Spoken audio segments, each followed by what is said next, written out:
Deputado, boa noite. Obrigado por ter vindo, deputado. Boa noite, Renato. É um prazer. Prazer recebido. A sua história é uma história realmente bonita, deputado Agenor. A política veio da família mesmo, deputado? O senhor diria isso? Porque o senhor é filho, não é? Tem o avô do senhor, já foi prefeito, não é isso? Foi prefeito de Iguatu. Doutor Agenor Gomes de Araújo, não é? Foi prefeito de Iguatu. O seu pai e o senhor saiu da faculdade, já entrou na política em 92, foi assim? Foi mais ou menos assim. Nós, como vocês veem, tem uma história na família de pessoas que se candidataram e assumiram cargo público, tanto executivo como legislativo, no caso do meu pai. Mas, na realidade, a nossa história vem desde da universidade. Pois é, tem um tal do movimento da União Iguatuense de Universitários. É um movimento que era muito forte no Iguatu, nesse período que a gente era universitário, que é Unidos, né? Unidos. E lá a gente debatia muitos assuntos, né, para o desenvolvimento do Iguatu e da região. E não tenha dúvida que isso foi que me estimulou muito a ingressar como candidato, né, a prefeito de Iguatu, porque pensava na nossa cidade de uma maneira diferente de ser administrada, as prioridades serem traçadas. Desde aquela época o senhor já tinha essa... Já tinha essa visão, a gente discutia muito. Foi um período... Podia ser melhor, podia ser diferente. Pois é. Era eu diante de 50, 100 universitários que já debatia o desenvolvimento da nossa cidade, a igualdade social. Isso foi criando um amadurecimento precoce em mim. E a vontade, como você mesmo disse, logo depois de me formar, 2 anos depois eu já me candidatava a deputado, onde tive propostas para ser candidato a vice do então candidato que ganhou a eleição, né, que é compadre do meu pai, o Roberto Costa. Mas mesmo meu pai querendo que eu fosse o candidato a vice do Roberto Costa... Seria mais cômodo? Mais cômodo, mas eu queria ingressar na vida pública por outros caminhos, né, e levando essa ideologia, essa vontade de poder transformar a vida das pessoas. E foi assim que a gente se candidatou praticamente só, né? Conseguimos nessa primeira eleição tirar 5 mil e poucos votos a prefeito de Iguatu. Em 92? Em 92. Depois, 8 anos depois, nós voltaríamos a ser candidato, que nesse período eu fortaleci muito meu lado profissional como engenheiro civil. E em 2000 me candidatava de novo, né, numa eleição muito difícil. Nós começávamos com 6 pontos percentuais e, no término, nós tiramos 47% dos votos. Né, tiramos 25.252 votos dos iguatuenses que adquiriram um conhecimento maior das minhas propostas. Isso me estimulou muito para que a gente pudesse, logo em seguida, 2 anos depois, se candidatar a deputado. E aí houve um amadurecimento muito maior das nossas propostas, o conhecimento da população de Iguatu com essas propostas, e me deram uma votação surpreendente. Né? Em 2002? Em 2002. Né? Sendo eleito 43.826 votos. Pois é, e só no Iguatu mais de 18 mil votos. E aí o senhor se tornou o deputado mais votado na história do Iguatu, com esses 18 mil votos. Exatamente, foi o deputado mais votado na história do Iguatu. Toda a história nunca aconteceu de um deputado, um candidato a deputado, tirar tanto voto lá em Iguatu, somente em Iguatu. Na realidade.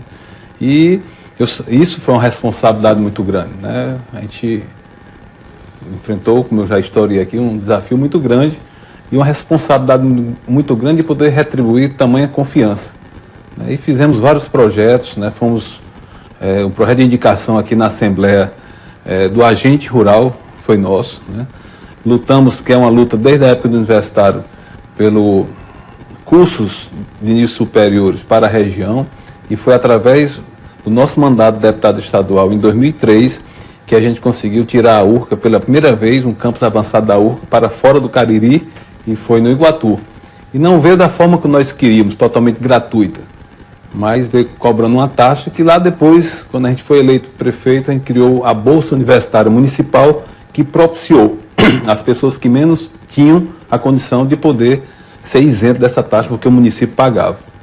E fizemos outros projetos importantes como deputado, num período tão curto, né, que marcou muito o nosso mandato e que nos levou a uma candidatura em 2004 a prefeito, né, e tivemos a felicidade de ganhar pela primeira vez uma eleição de prefeito e com a maior maioria da história de Iguatu, mais de 4 mil votos, e depois de 4 anos de mandato, sendo avaliado em média de 89% a 90% pelo IBOP, nós fomos à reeleição. E na reeleição conseguimos triplicar essa votação. Foram mais de 12 mil votos de maioria. O Ibope lhe deu 92% de aprovação ao final do seu Foi, voto. nós chegamos a ter 94%.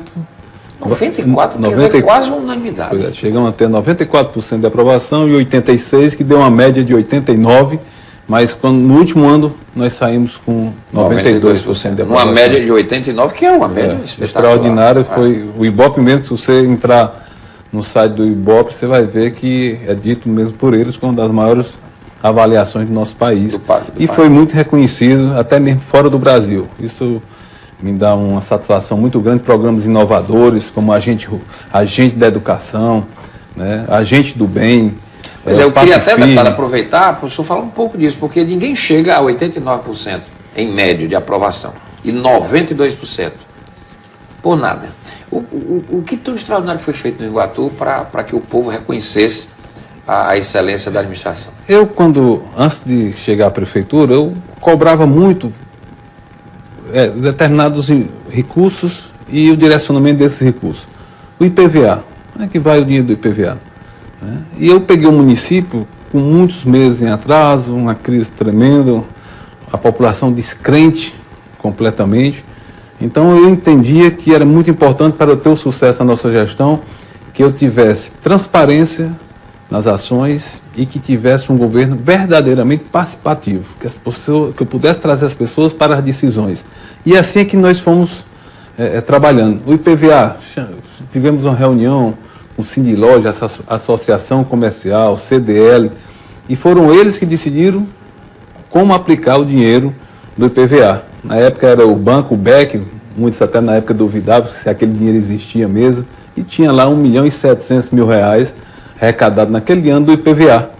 E aí foi decidido recuperar a malha viária do município, porque com isso eu estava estimulando as pessoas a pagar o IPVA, sabendo que tinha... Diminuir a inadimplência. Diminuir a inadimplência e que esse recurso estava sendo revertido em benefício para eles próprios, né?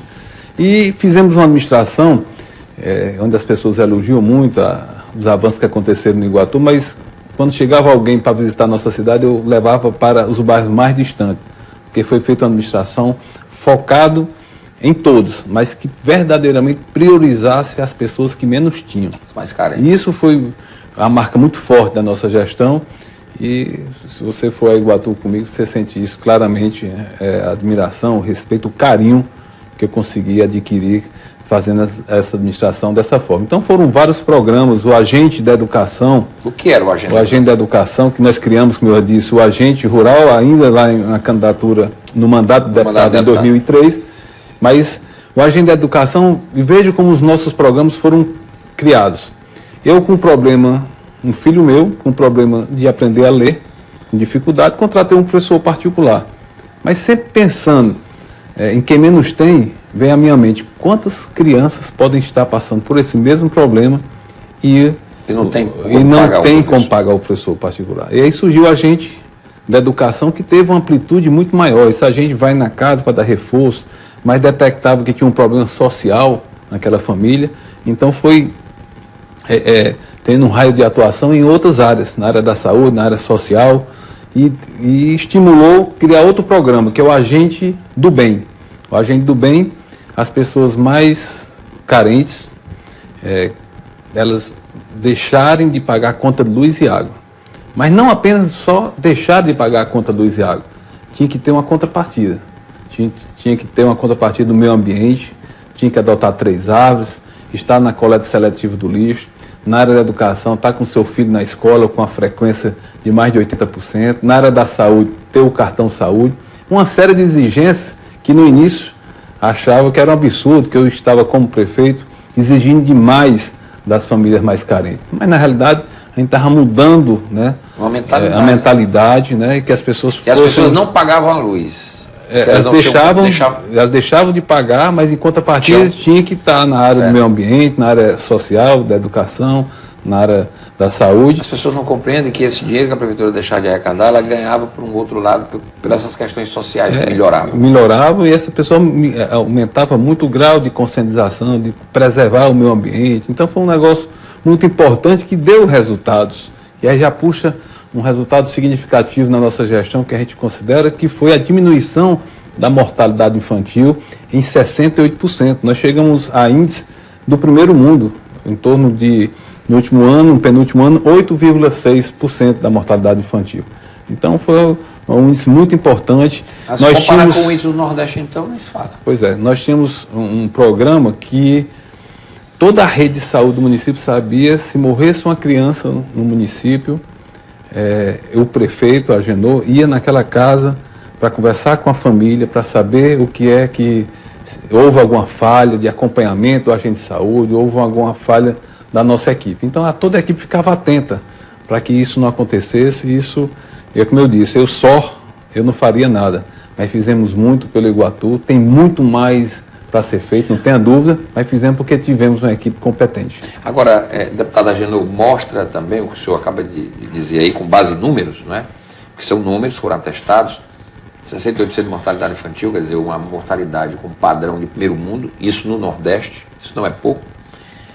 O seu percentual de aprovação atestado por um Instituto Nacional, que é o IBOP, mostra o seguinte: ideia simples, porém objetivos focados. Né? Entendo. É por aí que administrações, mesmo com essa crise dos municípios, porque hoje o país vive uma crise, né?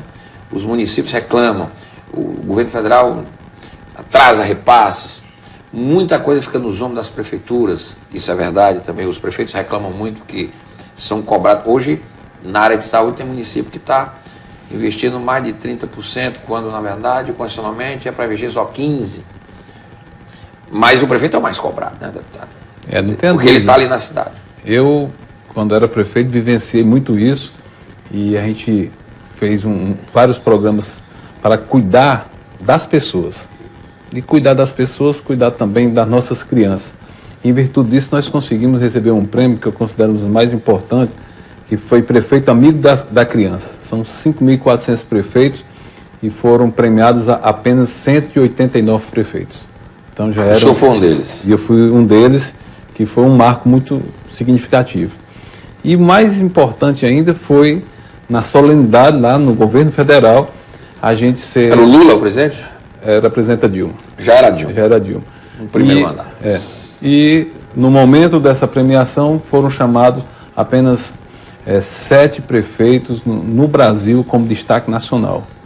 7? Apenas dos 5 mil e tantos prefeitos. E o senhor é um dos 7? E a gente foi reconhecido pelas políticas públicas a favor da criança e adolescente no nosso município, o único do Nordeste. Então são coisas muito marcantes, que nos enchem. O único prefeito do Nordeste, 7 do Brasil, entre 5 mil que foram destacados pelas políticas públicas, e o Ceará estava no meio através do Iguatu. Que bom. O Ceará é o nosso Nordeste, né? Então, que bom.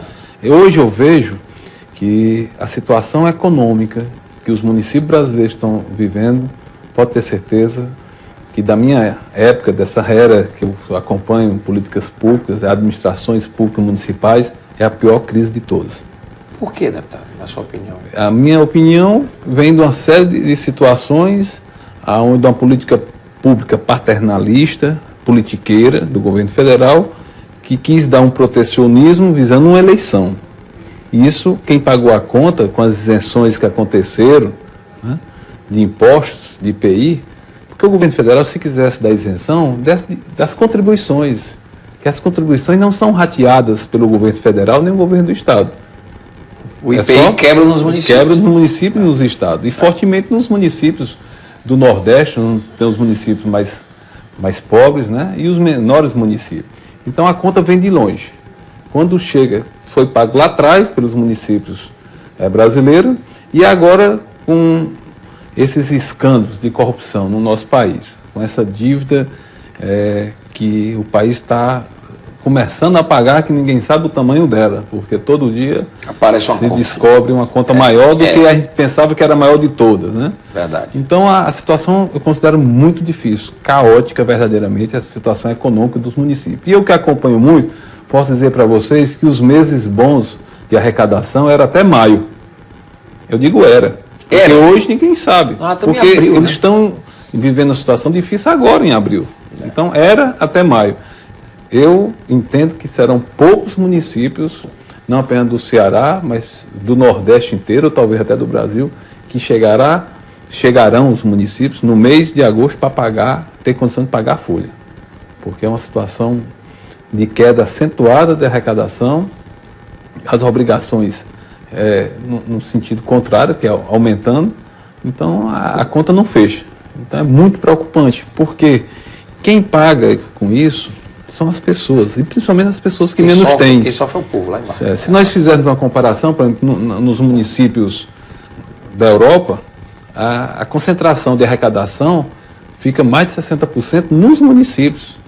No Brasil é o contrário, fica no governo federal e os prefeitos têm que ficar com o pires na mão, implorando, mendigando, para que haja uma liberação. Como você colocou, que é uma verdade, os recursos do governo federal.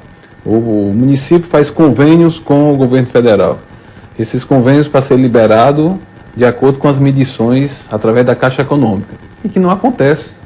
Com isso, o município, o prefeito inicia uma obra e termina ele pagando a contrapartida e chegando a um ponto de parar.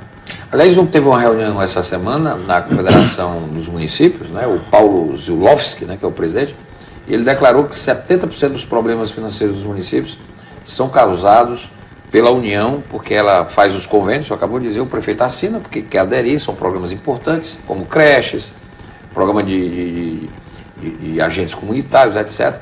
Mas na hora de chegar à contrapartida do governo federal não paga, atrasa, e a prefeitura termina tendo que assumir, comprometendo outras receitas, porque o povo reclama. Se o prefeito cortar o programa, muitas vezes vão desconfiar até do prefeito, e na verdade ele não está recebendo o repasse que deveria estar recebendo, como já está acontecendo em vários municípios do Brasil, inclusive aqui no Ceará. Não tenha dúvida. Olha, na área da saúde, da educação, que na minha visão, todas as áreas são importantes, mas uma das mais importantes, ou a mais importante, saúde e educação. Quantas obras no estado do Ceará e no Brasil afora estão paradas, paralisadas por falta de liberação de recursos? Obras de quê? Construção de unidade de saúde, construção de creche, construção de escolas, paradas exatamente porque o governo federal não está repassando as parcelas. E quem paga a conta lá na ponta é o prefeito. O que a população diz... Todo mundo sabe onde está o prefeito. Que a população diz que cadê o dinheiro? Né? Dizem que o prefeito recebeu e não está gastando. E no momento que nós estamos vivendo no nosso país, onde há uma descrença enorme da classe política, né, dos gestores, em virtude dos escândalos que estão a cada dia surgindo no governo federal, termina contaminando, né, os gestores municipais e ocasionando uma situação muito crítica de descrença. Eu estou muito preocupado com essa situação que eu estou vendo no nosso país, de descrença da classe política, descrença dos gestores. É por isso que aquele programa que eu implantei no Iguatu quando eu era prefeito, Papo Firme, onde em 2 meses eu ia numa comunidade, microfone aberto, internet aberto, rádio aberto para ser questionado, perguntado, sugerido sobre qualquer assunto, eu irei implantar agora como deputado, porque eu quero que as pessoas... Papo firme. O senhor vai para lá e tem um contato com a população para saber contato como através da internet, através da rádio e o microfone ao vivo, tá avaliando, questionando, perguntando, porque ninguém pode ser colocado tudo na mesma panela. Então é a oportunidade que as pessoas vão ter de a gente poder expor os nossos projetos, né, o nosso trabalho, o que é que a gente está focado, e eu tenho certeza que é dessa forma que a gente, entregando o mandato, estando próximo das pessoas, é que a gente consegue ter essa aceitação que eu tive quando exerci outros mandatos. Estou aqui com o deputado estadual Agenor Neto, do PMDB, ex-prefeito de Iguatu, que está retornando aqui à Assembleia Legislativa. Ele já foi deputado, aí foi para Iguatu ser prefeito, passou 8 anos como prefeito, saiu com aprovação de 92% de aprovação do trabalho dele, foi condecorado, inclusive, como um dos 7 melhores prefeitos do Brasil, pela presidente Dilma, no primeiro mandato, pelas políticas públicas que foram realizadas lá no município de Iguatu. Ele é meu convidado hoje no programa, eu vou fazer um intervalo. Voltamos com o programa Questão de Ordem. Estou aqui recebendo o deputado estadual Agenor Neto, do PMDB, ele que foi eleito deputado estadual na eleição passada e volta à Assembleia como deputado estadual mais votado da região Centro-Sul. Esse reconhecimento, no primeiro bloco a gente conversou sobre isso, mercê do trabalho que ele realizou durante os 8 anos que governou o município de Iguatu, sendo eleito e reeleito com extraordinária votação e saindo com a aprovação de 92% da prefeitura. Estou aqui com o deputado Agenor Neto, está voltando à Assembleia. Deputado, voltando à Assembleia, evidentemente o senhor não é um deputado, não é um deputado neófito, é um deputado que já esteve aqui, conhece o parlamento, a ambiência do parlamento, foi prefeito, teve a experiência de executivo, exitosa, não é? Os números estão aí, os dados estão aí para quem quiser conferir. Mas como é que é o retorno? Como é que foi essa volta? Como é que o senhor está aqui na Assembleia? Quais são os projetos? O senhor falou agora há pouco do Papo Firme, que vai fazer essa interface, não é, com os eleitores, com seus eleitores, com o povo de Iguatu, para acompanhar seu mandato. Como é que o senhor pensa, foca o seu mandato? Essa semana, inclusive, o senhor fez um pronunciamento importante aqui na tribuna da Assembleia. Queria que o senhor falasse um pouco como está sendo essa volta à Assembleia Legislativa. Realmente está sendo uma volta muito gratificante. Gratificante pelo reconhecimento que eu tive, não apenas do Iguatu, mas de toda a região Centro-Sul, que me deu a maior votação a um deputado estadual da história da região Centro-Sul. E nós também tivemos uma votação... A região lá, Iguatu, compreende que municípios? A Iguatu, Acopiara, Jucás, Cariús, Saboeiro, Quixelô, e aí estendeu-se também para Solonópolis, né? Jaguaretama, e Morada Nova, no Cariri, Porteiras, e também já beira ali o Cariri, né? Pois é Centro-Sul para o Sul, foi uma votação muito concentrada e que me dá uma responsabilidade muito grande. E uma vontade muito grande de poder, mais uma vez, não decepcionar as pessoas que acreditaram nas nossas propostas. Uma coisa que eu me cobro muito é pela minha coerência. Se cobra? Me cobro pela minha coerência e eu não tenho medo de defender as pessoas que acreditam e acreditaram na minha candidatura e acreditam no meu mandato como deputado estadual. Então é muito importante que as pessoas percebam que em pouco tempo as lutas nossas aqui na Assembleia e tem surpreendido as pessoas porque houve um vácuo muito grande. O Iguatu e o Centro-Sul fazia tempo que não tinham uma voz para defender os interesses dessa região, aqui na Assembleia. E acontecendo em nosso mandato em tão pouco tempo, tem surpreendido positivamente as pessoas. E tem surpreendido como existe uma desigualdade acentuada de investimentos no estado do Ceará, e o Iguatu e o Centro-Sul têm perdido muito dessa desigualdade social. E o senhor vai lutar para corrigir isso? Então o meu mandato está focado muito em poder corresponder às pessoas que acreditaram em mim, que nós temos um direito, por ser cearense, da mesma forma do cearense de Sobral, da região norte, temos os mesmos direitos que eles têm de poder ter as políticas públicas implantadas lá, implantar na região Centro-Sul. E me surpreendeu muito, e eu colocava, por isso que eu digo que eu me cobro muito pela minha coerência e cobro muito, estimulo que as pessoas cobrem e analisem a minha conduta. Porque na campanha eu me colocava muito, né? Questionando investimentos que eu achava que não eram prioritários para o nosso estado, como o Centro de Formação Olímpico, como a construção de um aquário, porque o Ceará que eu conheço é o Ceará que é onde muitas pessoas não têm água para beber, muitas pessoas não têm aonde morar, muitas pessoas não têm uma oportunidade de emprego na sua região. Então eu achava, entendo, que esses investimentos deviam ser melhor aplicados. Com relação à saúde, foram construídos grandes hospitais no interior do estado, que é em Quixeramobim, que está pronto, mas não vai funcionar porque não tem o dinheiro para o custeio.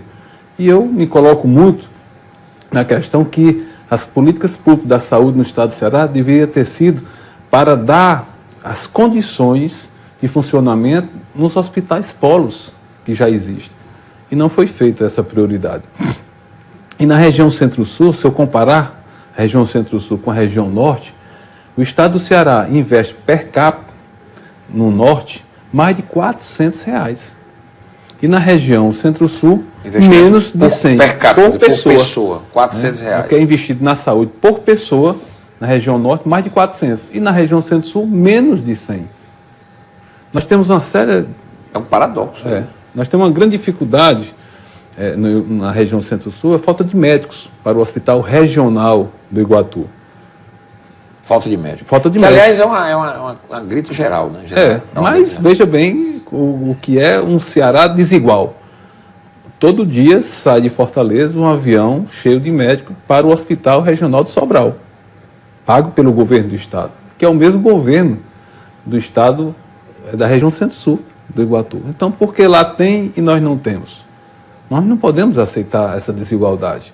Nós não podemos aceitar... O senhor deu, no seu pronunciamento, o senhor falou que ia conversar com o líder, inclusive ia procurar até o governador para sensibilizá-lo, etc. Essa conversa já houve, deputado? Já houve com o líder, o Evandro, que é uma pessoa acessível, um grande líder, um grande deputado, Evandro Leitão, sempre aberto ao diálogo, como o governador também tem demonstrado.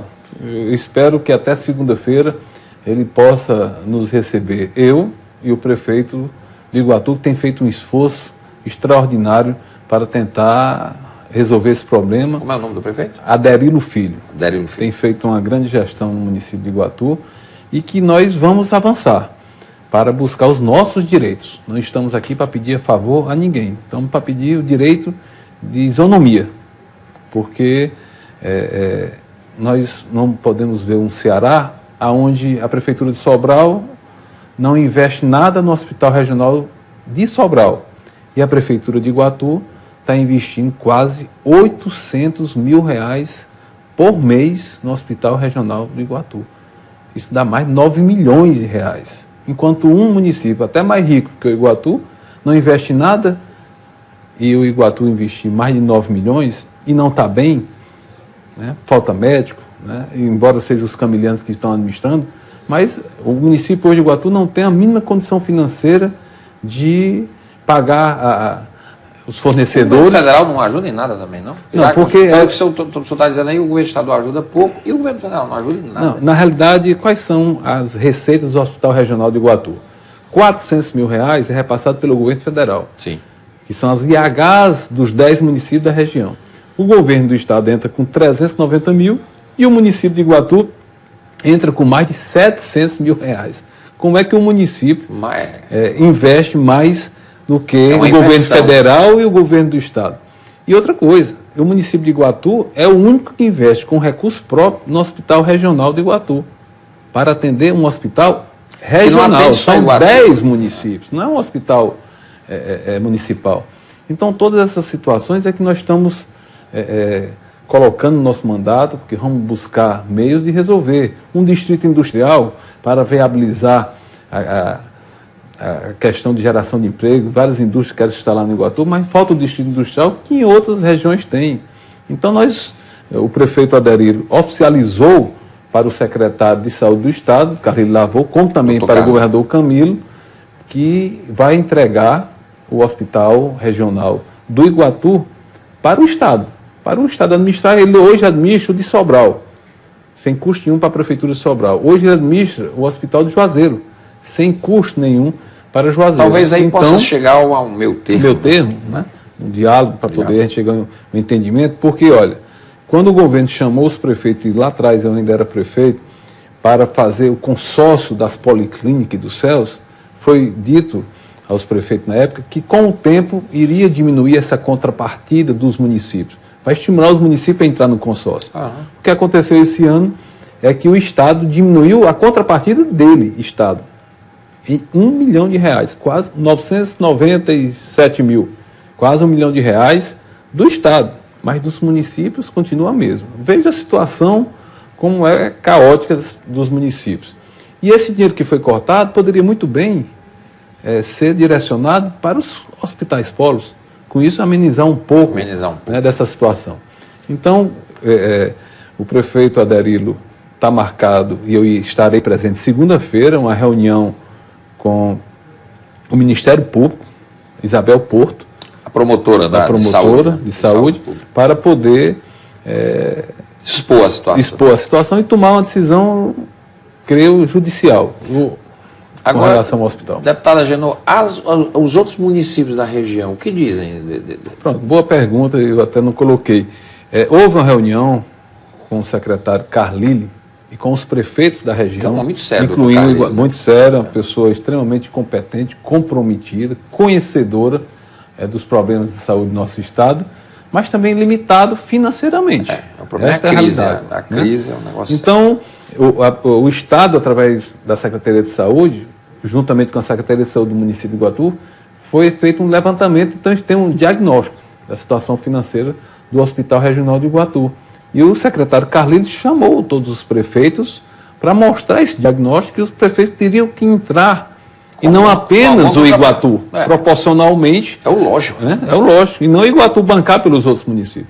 Mas os prefeitos, e aí eu sei da situação dizem que não dos podem. Outros, não pode. O Ministério Público de Iguatu chamou os prefeitos. Também disseram que não pode, menos o prefeito de Jucás, que faz uma grande gestão no município, o prefeito Luna, que disse que os municípios, se entrassem, podia contar que ele ia para o sacrifício e que bancava parte. Mas os outros não entraram, ele bancava também, também no caminho não é esse. Não sendo...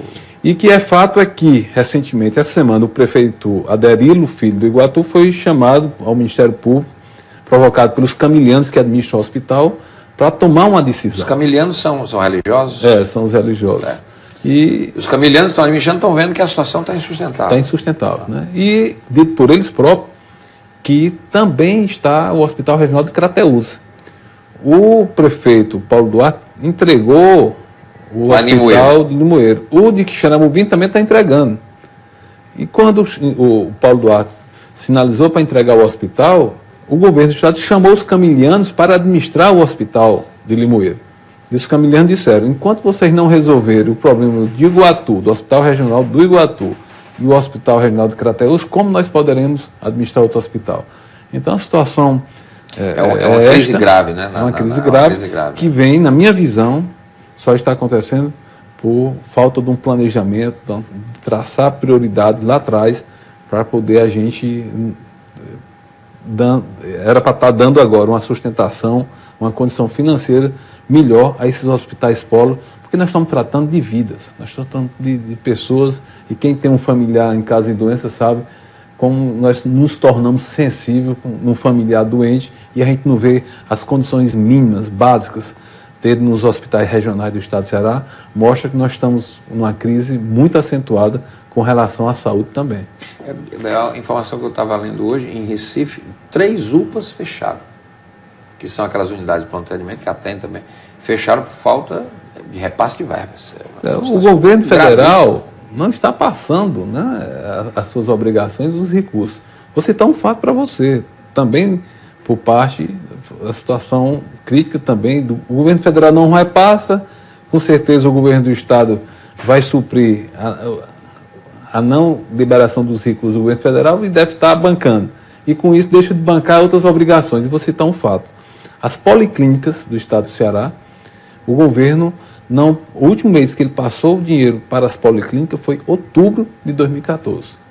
Então não vai suportar, não suporta mais de 2 meses as policlínicas e CELS desse consórcio. O dinheiro vai acabar, vai atrasar funcionário, com isso tende-se a fechar. Tem que se buscar solução nisso. É uma solução que tem que se buscar rápida, porque, repito, nós estamos falando de vidas humanas, né, de pessoas. Deputado Agenor, e a seca, como é que está lá? O Iguatu é uma região mais verdinha, né? O centro-sul, como é que está? Está chovendo muito, está chovendo lá aqui ou é só aqui em Fortaleza? Esses últimos dias aqui foi uma chuvarada muito grande em Fortaleza. O problema é que está chovendo nos açudes lá, não é? Como é que está isso? A situação é muito crítica. Muito crítico em todo o interior do estado do Ceará. Tem chovido, dá uma chuva aí de 2, 3 dias e dá um verãozão, né?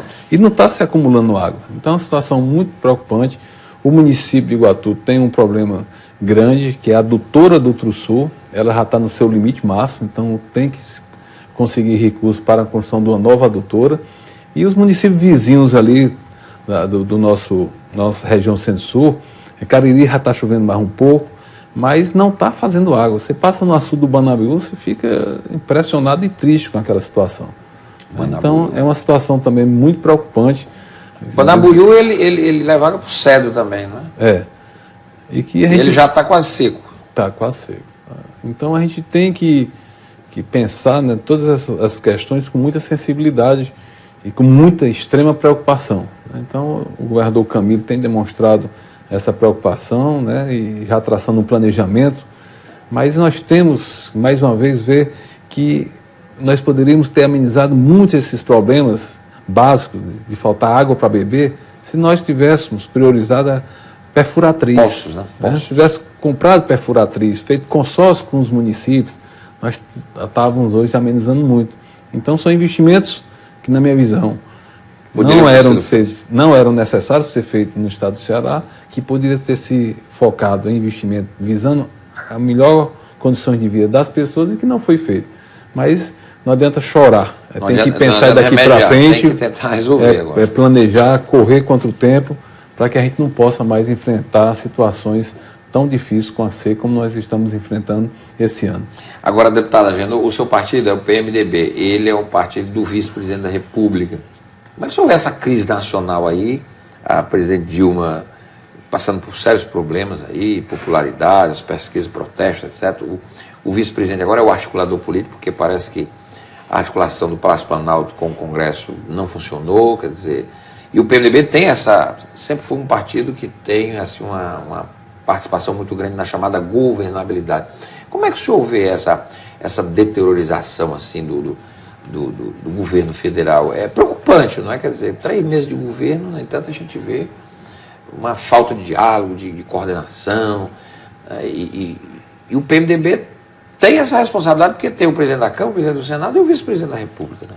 Eu vejo com muita preocupação, porque eu vi o povo do nosso país, e principalmente do Nordeste, votar em peso, né? Em peso numa candidata, onde o que ela falava, que não ia aumentar a energia, não ia aumentar combustível, que não ia tirar direito trabalhista, que o nosso país estava vivendo uma situação espetacular, né, que era só coisa de adversário, e hoje está fazendo totalmente o contrário. Então, aquela palavra que eu cobro muito de mim, né, coerência, não houve coerência de maneira, hoje, para não usar outras palavras, porque houve um desrespeito generalizado. A coerência da campanha hoje está... O discurso com a prática.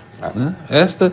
E somado a isso, com todo esse caos, né, de escândalos, de desvio de dinheiro público, né, num país tão rico como o nosso, e aí chegam a dizer que porque hoje com o PT é porque agora o PT dá a condição de poder fiscalizar e é por isso que acontece, então é um lado positivo. Eu entendo o seguinte, que sempre aconteceu esse desvio. Agora, de uma maneira orquestrada pelo próprio governo, né, para poder pegar os órgãos, né, de uma maneira que pegaram a Petrobras, como se fosse institucionalizado, né, um BNDES, tudo, que não estão deixando a CPI do BNDES, porque sabe que, pelo menos, pelo que diz, é um escândalo pior do que a Petrobras. Então, é uma situação preocupante. E o que me preocupa também é a questão dos partidos no nosso Brasil. A gente não vê coerência no nosso partido. Partido demais e ideologia de menos, né, deputado? Ideologia são 30 e tantos partidos. Não tem ideologia nenhuma, né? O PMDB, que é o partido que eu estou no momento, é um partido que... É uma grande dentro frente, né? do próprio partido você vê. Se tira o ministro do turismo do PMDB, bota outro, aí o Senado já briga com a Câmara, que é tudo do mesmo partido, do PMDB. Mas tem os interesses. Tem os interesses, então eu vejo que, não apenas no PMDB, mas na esmagadora maioria dos nossos partidos no Brasil, falta muito pouco botar o Brasil, né, acima dos interesses partidários, acima desses interesses menores que eu considero de cargos e vantagens. Eu acho que está faltando a gente voltar e criar um sentimento muito forte de amor a esse país.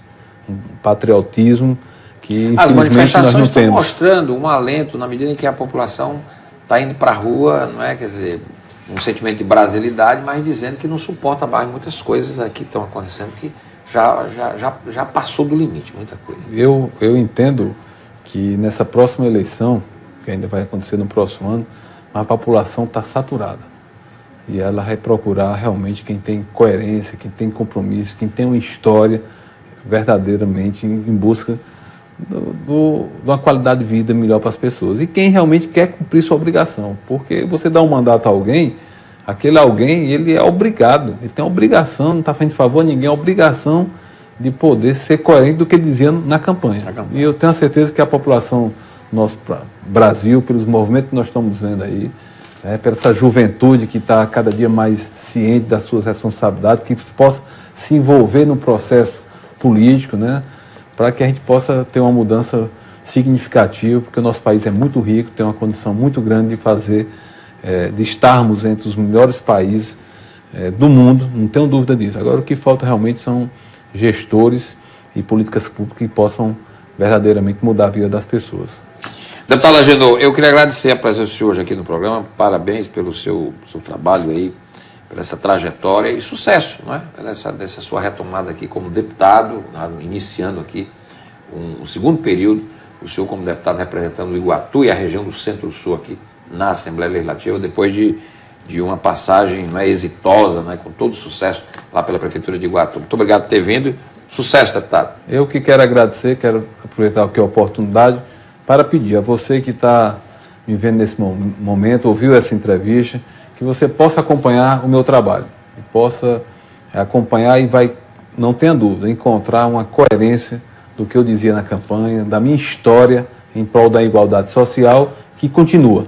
E agora, uma igualdade regional, que as regiões do estado do Ceará possam ter os investimentos igualitários, porque eu tenho a certeza que isso é uma obrigação do gestor e é uma obrigação do deputado Agenor de cobrar essa igualdade, e vocês podem ter a certeza absoluta que nós iremos cumprir com a nossa obrigação. Muito obrigado.